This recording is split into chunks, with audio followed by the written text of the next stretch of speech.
No one came to the CEO's paralyzed daughter's birthday until a single dad said, "Can we join you?" The wind slammed the cafe door so hard the windows rattled, and a cupcake with one stubborn candle skated toward the edge of a lonely table. A girl in a sleek wheelchair stared frozen between saving it and letting it fall. That's when a small boy in a yellow raincoat lunged forward, catching it in both hands like a life preserver.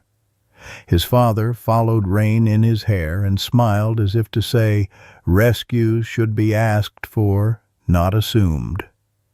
Follow my story to the end and comment the city you're watching from so I can see how far it travels. The plate trembled in the boy's hands, the tiny flame still holding its ground against the draft. "May I save your birthday?"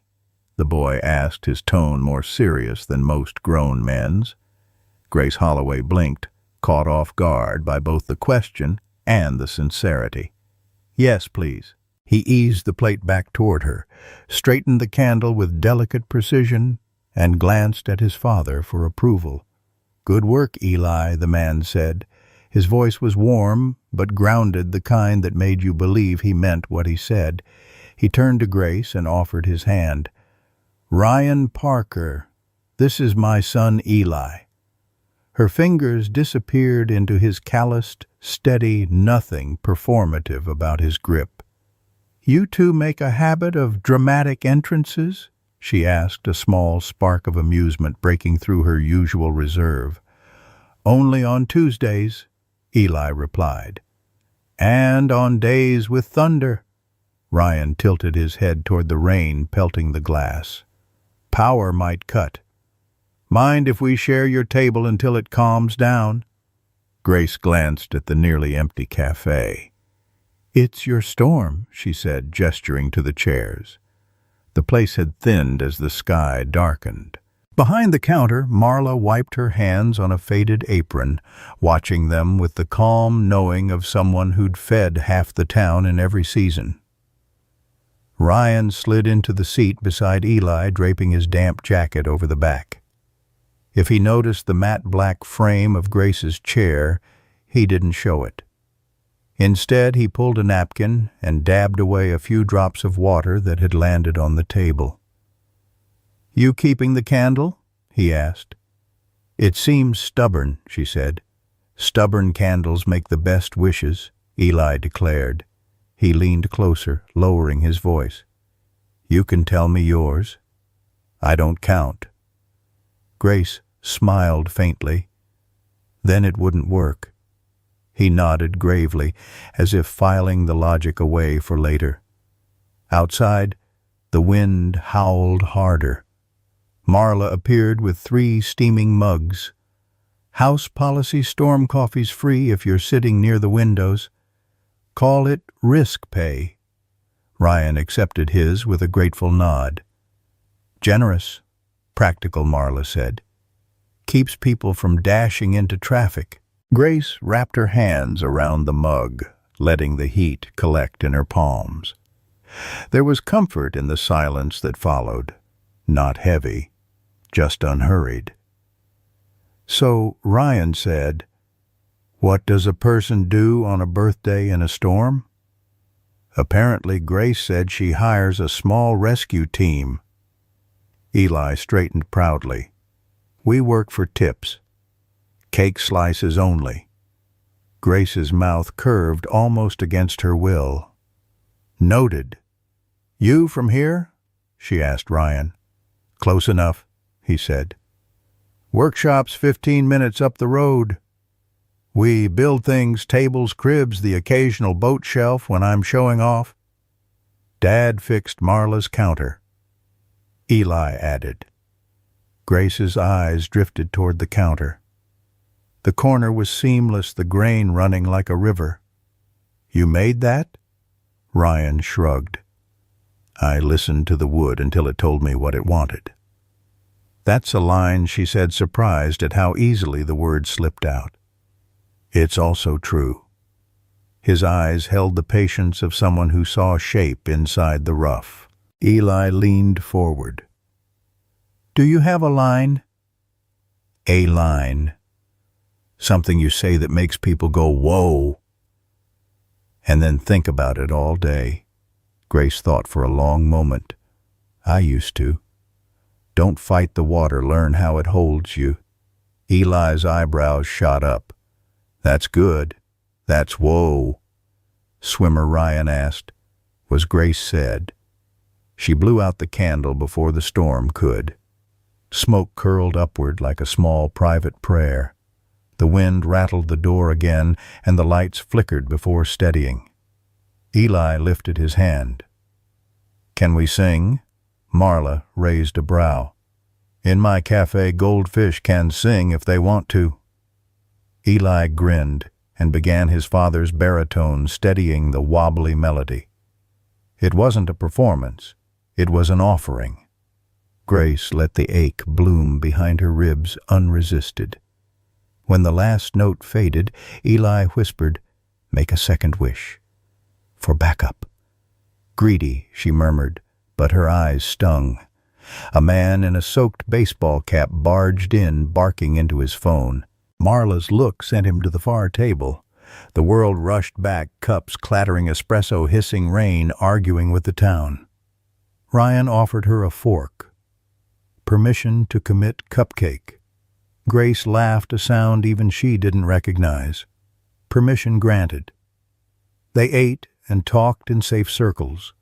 Whether local high school teams, the town's love-hate with the sea.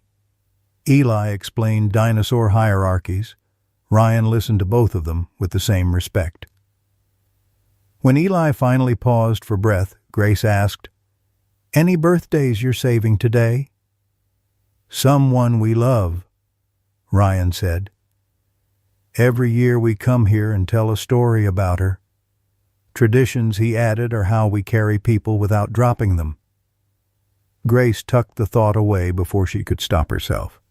Outside, a siren wailed, then faded. Marla set 2 sugar cookies shaped like boats on the table. "For navigating," she said. "What if I'm not good at it?" Grace asked quietly. "Then you do what boats do," Marla replied. "Point your bow toward home even if you zigzag." Eli beamed. "Dad says course correction isn't a mistake, it's science." Grace glanced at Ryan. "Your dad has a line for everything. Only the important parts," he said. The wind began to ease, but neither of them moved to leave. Grace didn't notice how much warmer the room felt than when she'd first rolled in.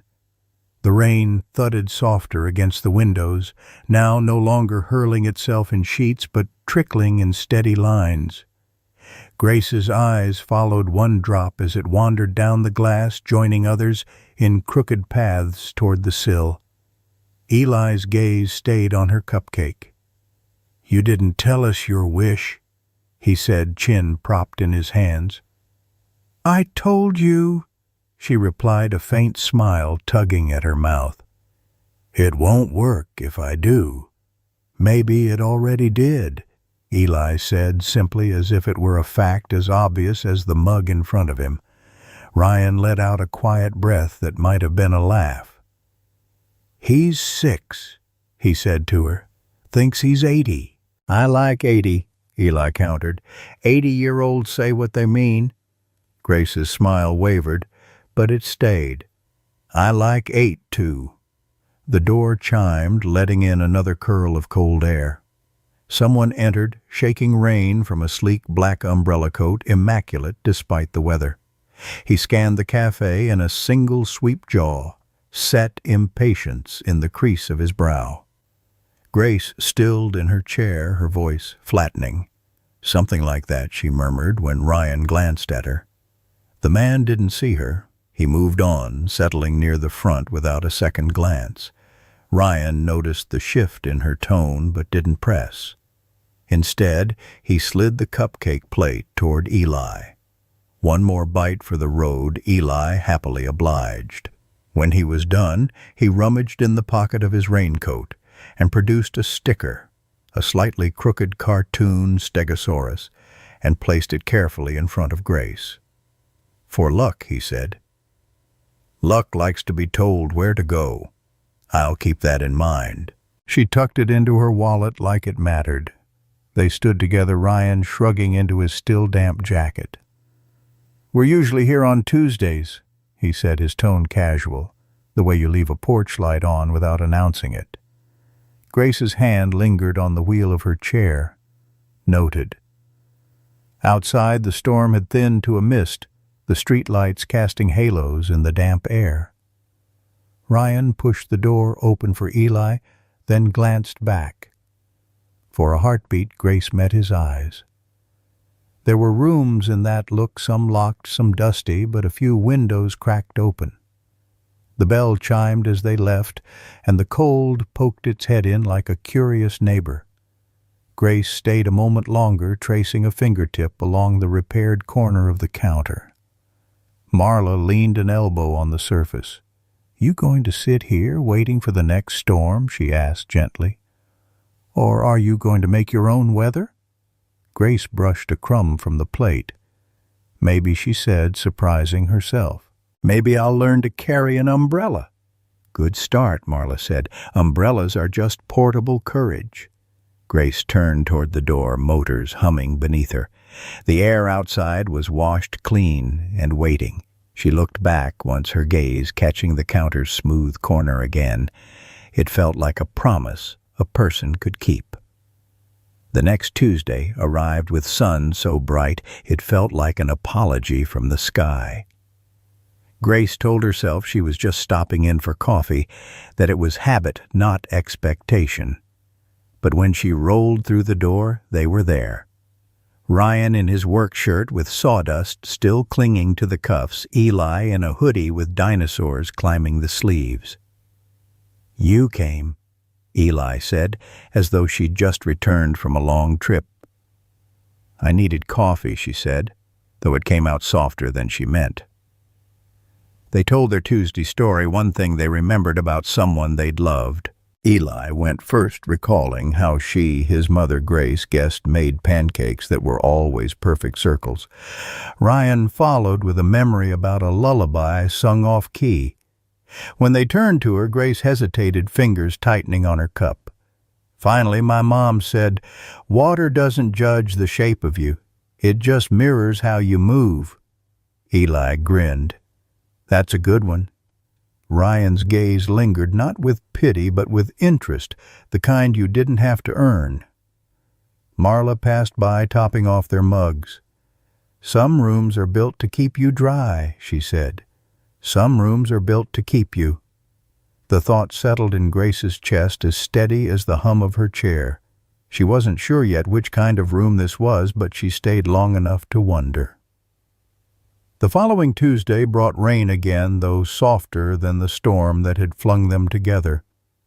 Grace lingered outside Harbor Light Cafe, watching the water slide off the awning before rolling in. Ryan and Eli were already there, sharing a plate of pancakes. Eli waved his fork like a flag. "You're late," he announced. Grace smirked. "Didn't realize this was an appointment." "It is now," Ryan said, his voice carrying that easy steadiness she was starting to recognize. Marla appeared with her coffee without asking. "First rule of Tuesdays," she said, "no one leaves without telling a story." Grace arched a brow. "A story about someone you've carried with you," Ryan explained.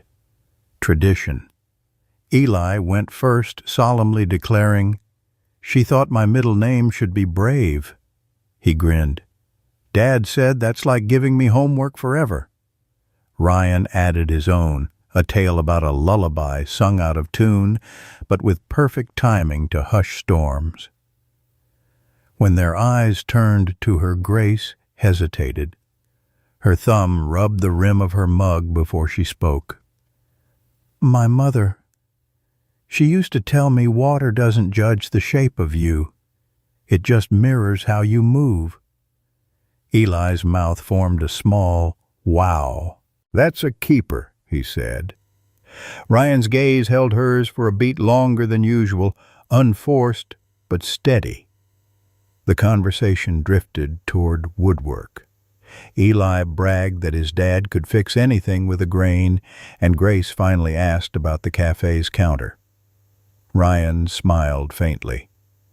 That corner stopped being brave. I just reminded it how.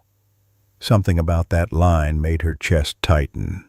She wanted to ask what he'd mean if he were talking about people, not counters, but she didn't. Not yet.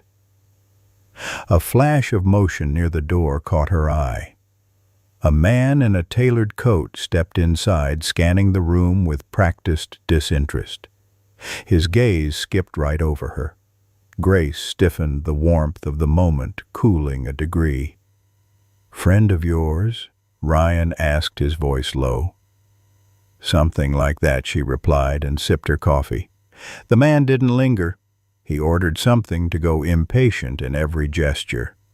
When he left, the door chime seemed louder than usual. Marla set down a plate of sugar cookies shaped like boats.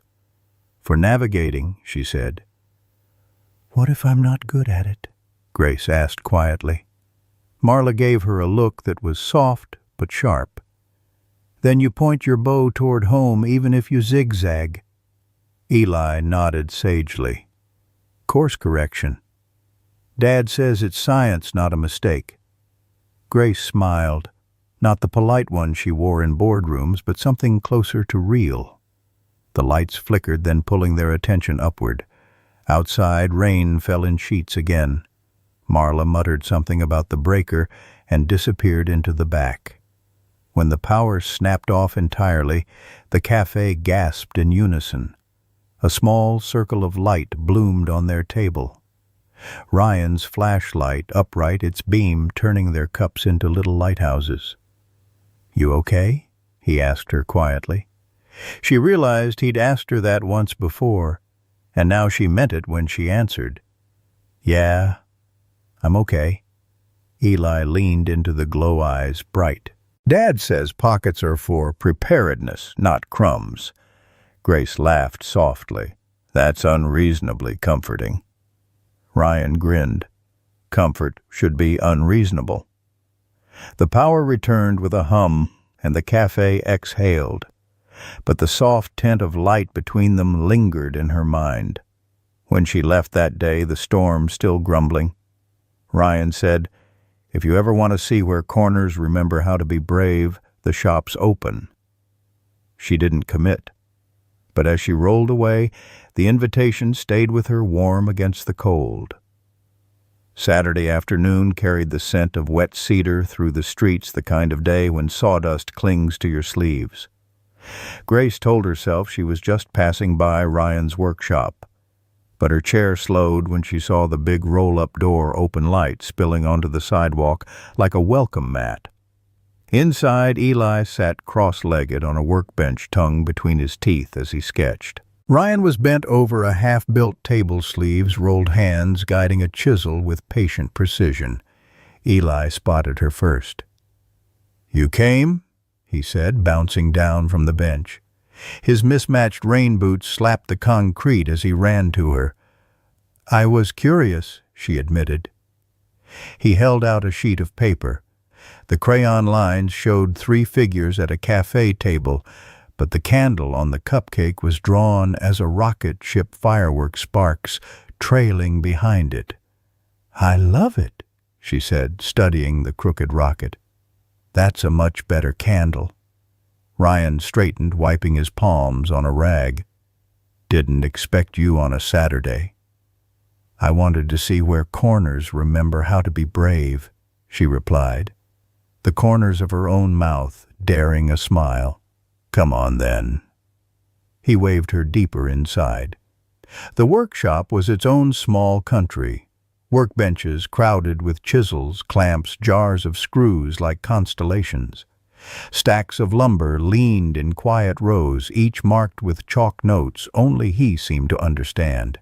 He stopped beside a rich reddish slab. "Cherry." "Stubborn, but it warms if you earn its trust." She ran her fingers along the grain. "Like people." His eyes flickered toward her. "Exactly like people." At the back, an unfinished rocking chair waited, its maple frame smooth under her palm. "Maple," he said. "Patient. Doesn't mind waiting to be what it's meant to be." "It's steady," she murmured.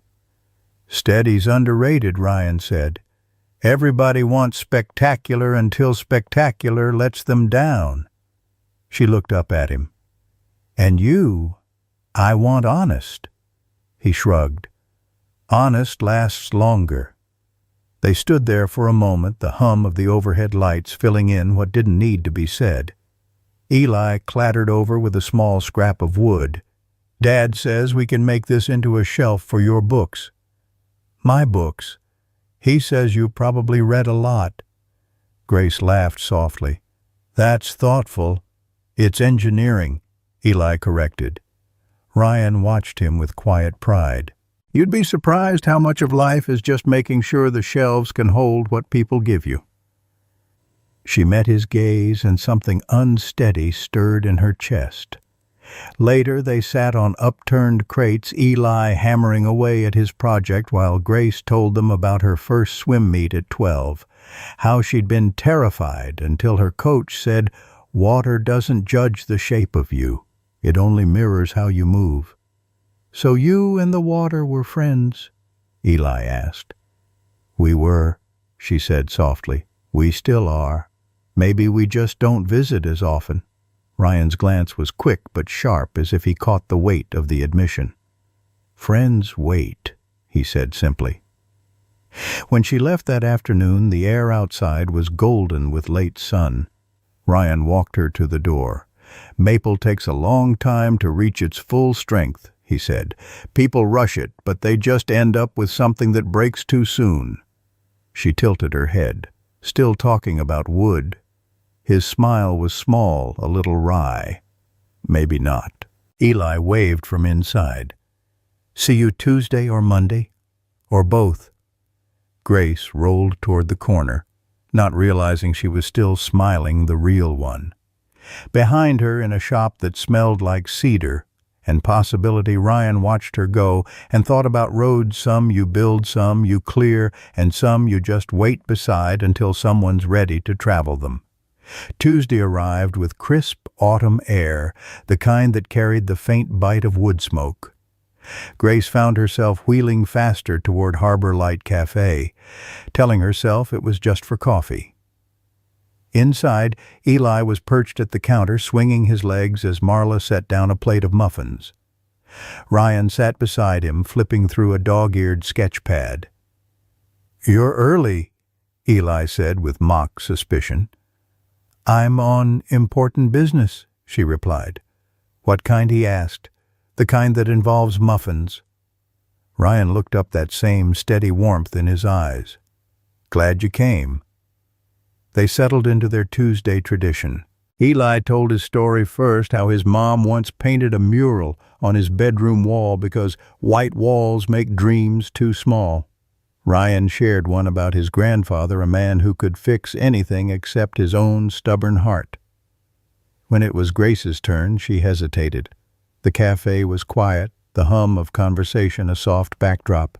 "When I was little, my father used to tell me I could be anything," she began, but he always added, "as long as it's practical." She smiled faintly. "I think he thought dreams should come with a blueprint." "Mine don't," Eli said firmly. "That's because yours are good ones," Ryan said, ruffling his son's hair. The door swung open, and in walked the man from the other weak-tailored coat, impatient eyes. He spotted Grace this time, his brows lifting in something that wasn't quite surprise. "Grace," he said, voice cool. "Jonathan," she replied, matching his tone. He glanced at Ryan and Eli, his gaze flicking over them like they were furniture. "We need to talk," he said. "Not today," she answered, her voice steady. Jonathan's mouth tightened. "You can't keep avoiding." "I can, actually." Her fingers curled lightly around her coffee mug. Ryan's hand rested on the counter, not touching hers, but close enough to be a presence. Jonathan exhaled sharply as though she'd wasted his time and turned to leave. The door chimed behind him. Eli watched him go. "He's not nice?" he declared. Grace's lips curved. "No, he isn't." Marla came by with a fresh pot pouring without asking. "Storms don't always bring rain," she said quietly. Later, as they stepped outside together, Ryan asked, "Old friend." "Old something," she said, shaking her head. "Some bridges don't need repairing." Eli skipped ahead, splashing through a shallow puddle. "Dad says if you don't want to cross it again, you burn it twice." Ryan chuckled. "Not exactly what I said." "But close," Eli insisted. They reached the corner where they usually parted ways. For a moment, neither moved. Grace could feel the air between them not heavy, but charged like the stillness before a storm that might be good for growing things. "See you Saturday?" Ryan asked, casual but not careless. She hesitated, then nodded. Saturday. When she rolled away, the scent of wood smoke and coffee lingered, and so did the thought that maybe some corners weren't meant to stay broken. Saturday came with a pale morning sun, and streets still damp from an overnight drizzle. Grace told herself she was only stopping by the workshop because Eli had promised to show her his engineering project. The roll-up door was open again, warm light spilling over the sidewalk. Inside, Ryan was sanding the edge of a cabinet door, and Eli was crouched on the floor building a precarious tower from scraps of pine. "You made it?" Eli scrambled up and waved her in. "We're in the middle of a breakthrough." Ryan glanced up. "Structural integrity's still pending," he said dryly, nodding toward Eli's leaning tower. Grace wheeled closer, eyeing the wobbling stack. "Looks daring." "It's supposed to be," Eli said proudly. "Dad says brave things aren't always balanced." Ryan gave her a half-smile. He's been listening. They spent the next hour in easy rhythm. Ryan showed her how to read the grain in a piece of walnut, how the lines told you which way the wood wanted to be shaped. Eli insisted she take a turn with the sanding block, and though the fine dust clung to her sleeves, she didn't mind. At one point, Ryan asked her to hold a board steady while he adjusted a clamp. His hand brushed hers, not lingering, but enough to leave a trace of warmth. "Perfect," he murmured. When Eli disappeared to fetch more nails, Grace glanced toward the back corner of the shop. A framed photo hung there. Ryan younger, with a woman whose smile was wide and unguarded, cradling a baby swaddled in a blanket patterned with tiny whales. "She loved the water, too," Ryan said quietly, following her gaze. "We used to take the ferry just to feel the wind." Grace nodded, understanding the kind of absence that fills a room. "I'm sorry." He looked at her, then not with pity, but with the sort of acknowledgement that feels like trust.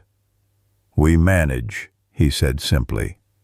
Eli returned proudly, holding a jar of mismatched screws. "These are for emergencies," he announced. Grace smiled. "And what counts as an emergency?" "When something worth keeping starts to fall apart," Ryan answered, his eyes never leaving hers.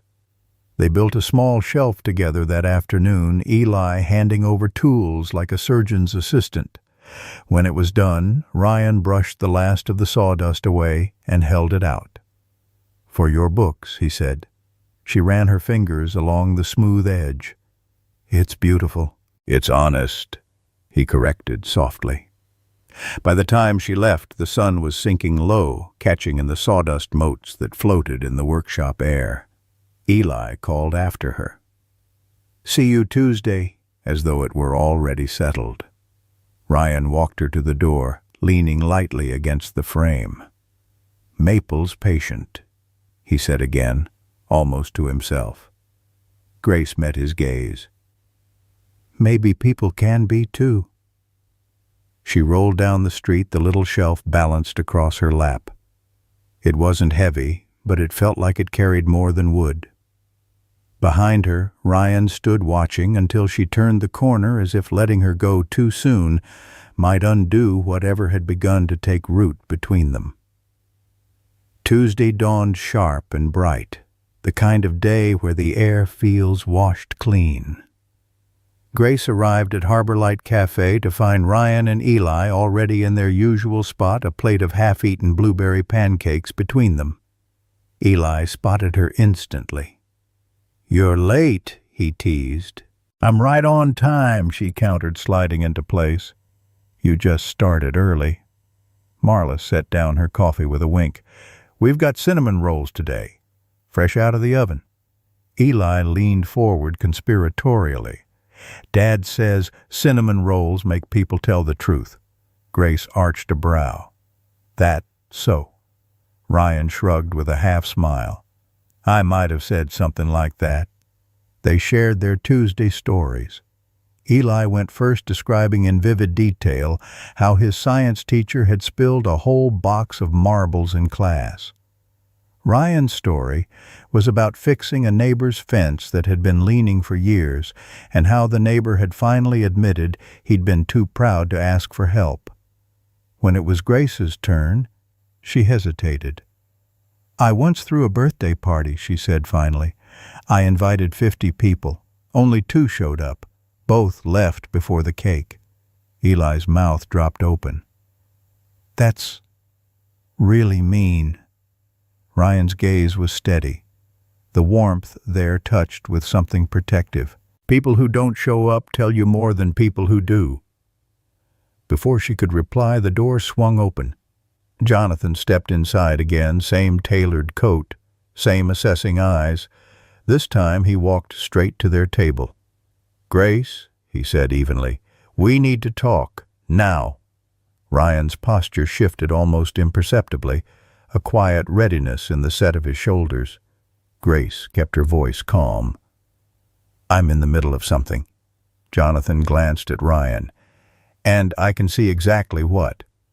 The cafe seemed to hold its breath. Marla stood still behind the counter, her hands resting on a tray. "You've got 5 minutes," Jonathan pressed.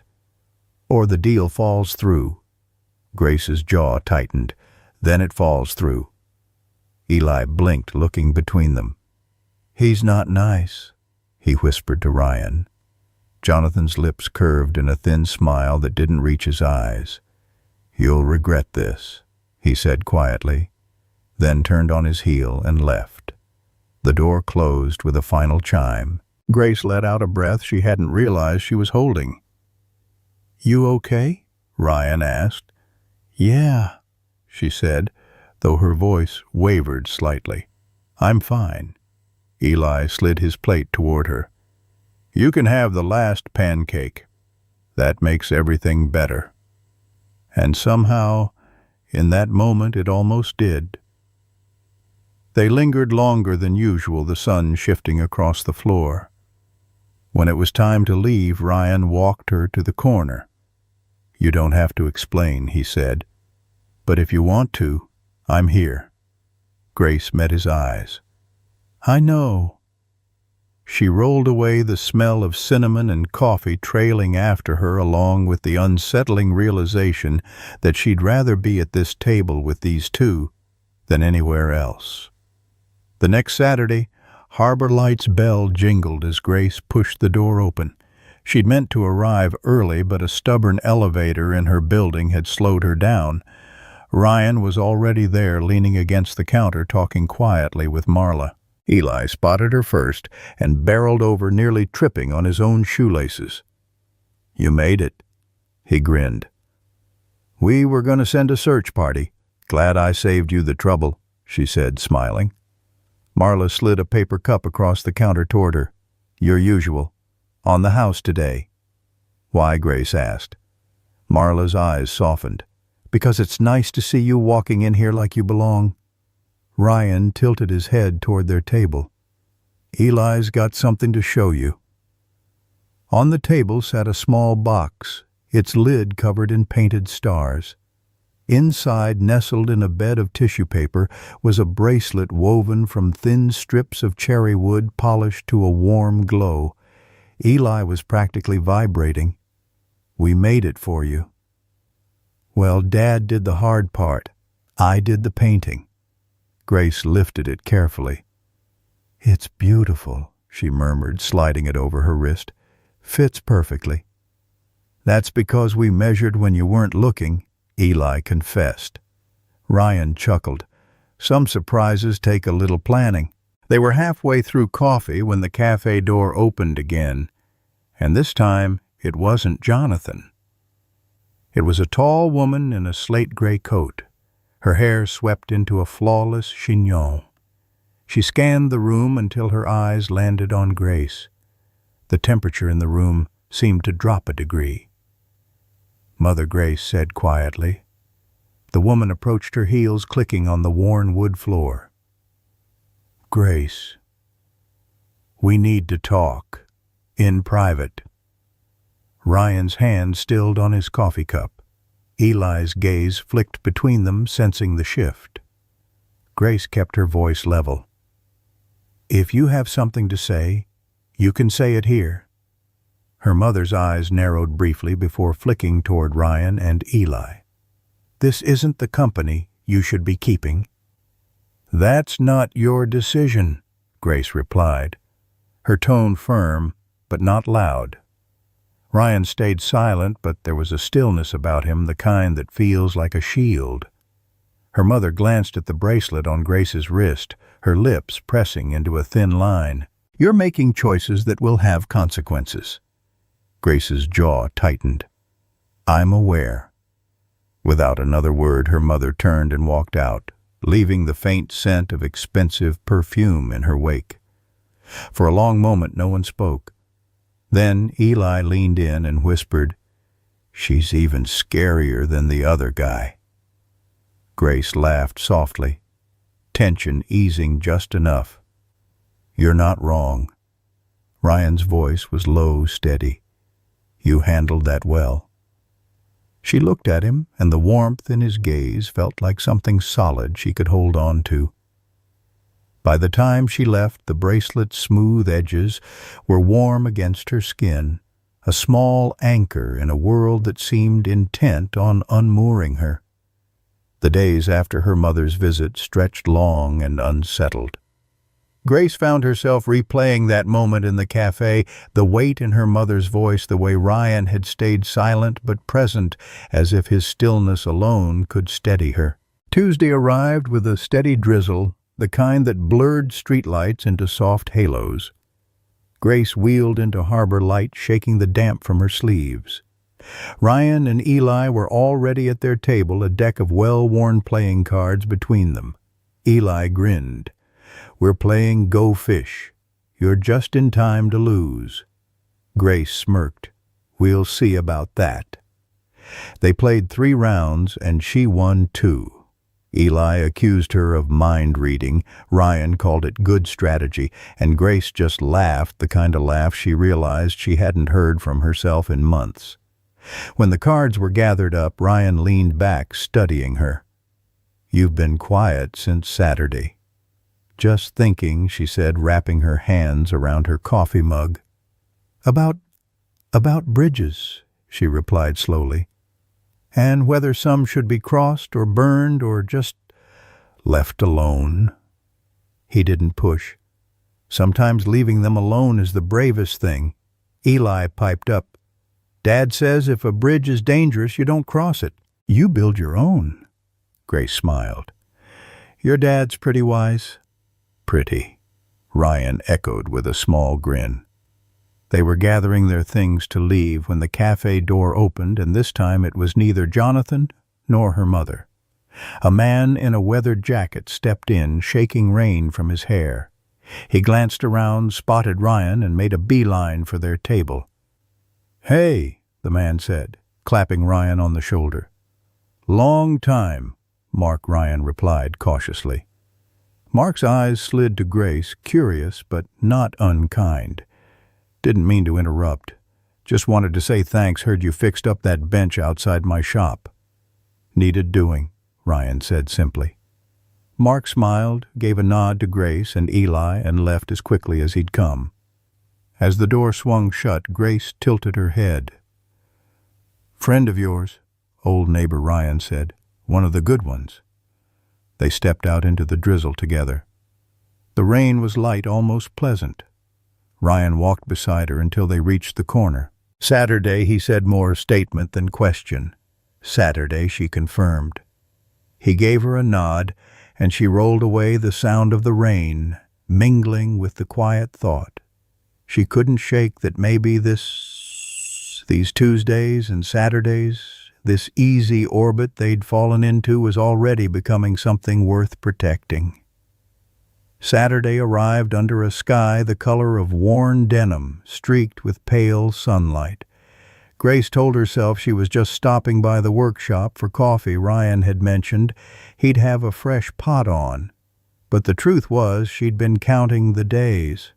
The roll-up door was open, the smell of cedar and fresh brew mingling in the cool air. Eli was perched on a stool drawing a rocket ship on a scrap of plywood. Ryan stood at the workbench, sleeves rolled, hands deep in a tangle of wood shavings. "You're right on time," he said with that quiet half-smile of his. "For coffee?" she teased, wheeling in. "Sure," he said, sliding a mug toward her. Eli hopped down, grabbing a little box from under the bench. "We made something else, too." Inside was a small carved bird, its wings spread as if caught mid-flight, the grain of the wood flowing like feathers. "It's a wren," Eli said proudly. "Dad says they're small but brave." Grace turned it in her hands. "It's beautiful." Ryan leaned on the bench. "Thought it might keep you company." They spent the next hour sanding, talking, and laughing, the kind of easy rhythm that felt both new and old. But midway through, the shop's door swung open. Jonathan stood there, rainwater beading on his shoulders, a folder clutched in his hand. His eyes landed on Grace, then flicked to Ryan, his expression cooling. "We need to talk." "Now," he said, voice clipped. Grace set the wren down carefully. "Jonathan, I told you. This isn't about you. It's about the hospital foundation. They're pulling out unless you—" He glanced around, clearly aware of his audience. "Unless you present a united front." Ryan's jaw tightened, but he stayed silent. Grace's voice was calm but firm. "Then maybe they should pull out." Jonathan's brow furrowed. "You can't be serious." "I am," she said. "I'm done bending to keep other people comfortable." For a moment Jonathan just stared, then shook his head.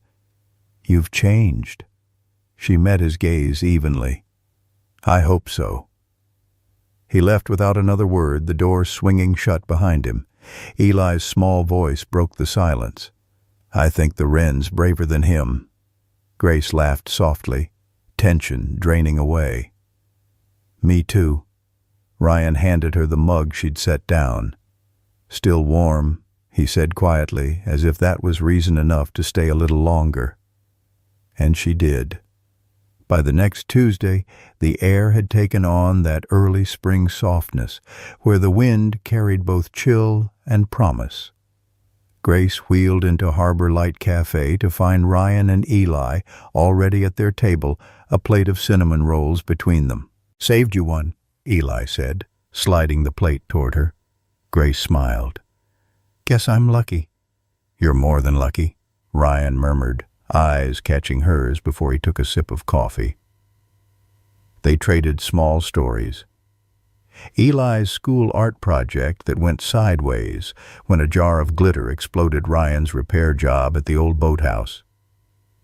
Grace's admission that she'd started reading again in the quiet hours after midnight. But the moment felt different, warmer somehow, closer. Halfway through, the bell above the door chimed. Grace's mother stepped in her slate-gray coat, immaculate, her expression unreadable. This time she didn't hesitate. She walked straight to their table. "Grace," she began, voice measured. "I came to apologize." Grace blinked, caught off guard. "For what?" "For assuming that the only people worth your time were the ones I approved of," her mother said. "I was wrong." Her gaze shifted briefly to Ryan, then to Eli before returning to Grace. "I see now that you've found better company." Eli grinned at that. Though Ryan stayed still, his expression guarded. Grace took a slow breath. "Thank you. That means more than you know." Her mother nodded once. "I won't interfere again." She reached out briefly, touching Grace's hand, then turned and left, the cafe bell chiming softly in her wake. For a long moment, the three of them sat in silence. Then Eli leaned forward. "That was kind of amazing." Ryan's voice was low. "It's not every day people change their minds." Grace smiled faintly. "Maybe Wrens aren't the only ones who can be brave." They finished their coffee, but the air between them felt lighter, as if some unspoken barrier had lifted. Outside, the sunlight had grown stronger, spilling across the sidewalks. When they left, Ryan walked beside her, as always, his hand brushing the back of her chair now and then, not guiding, just there. At the corner, they paused. "Saturday?" he asked. She nodded. "Saturday." He smiled, and for a moment it felt less like a question and more like a promise. Saturday bloomed with sunlight, the kind that turned the bay into a sheet of rippled silver. Grace made her way to the workshop, the carved wren tucked in her lap.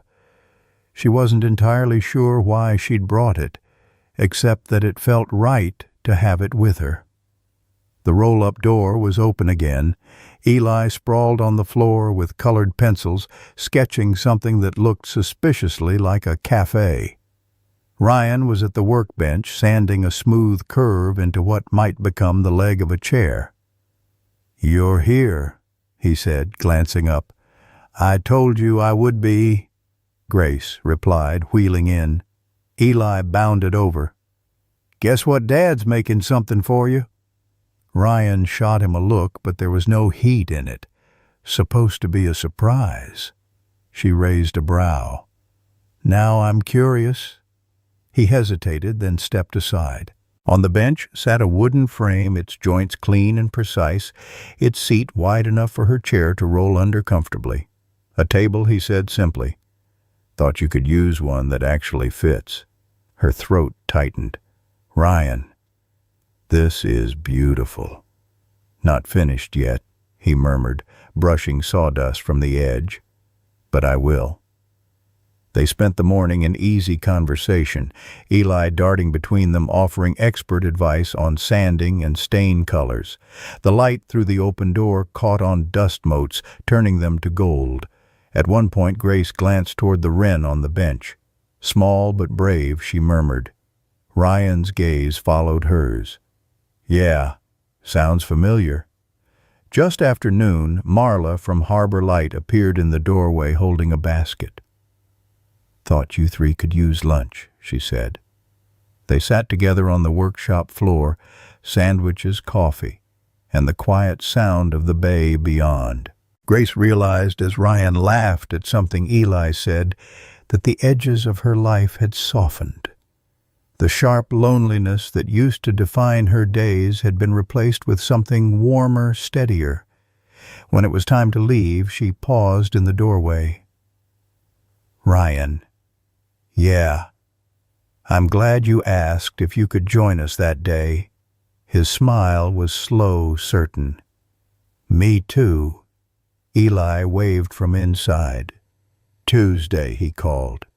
Grace wheeled into the sunlight, the wren safe in her lap, the promise of more Tuesdays and more Saturdays carrying her forward. "Your thoughts will help us create meaningful stories." And if you want to hear more powerful healing stories like this, don't forget to subscribe to the channel, click the bell icon so you don't miss any new episodes.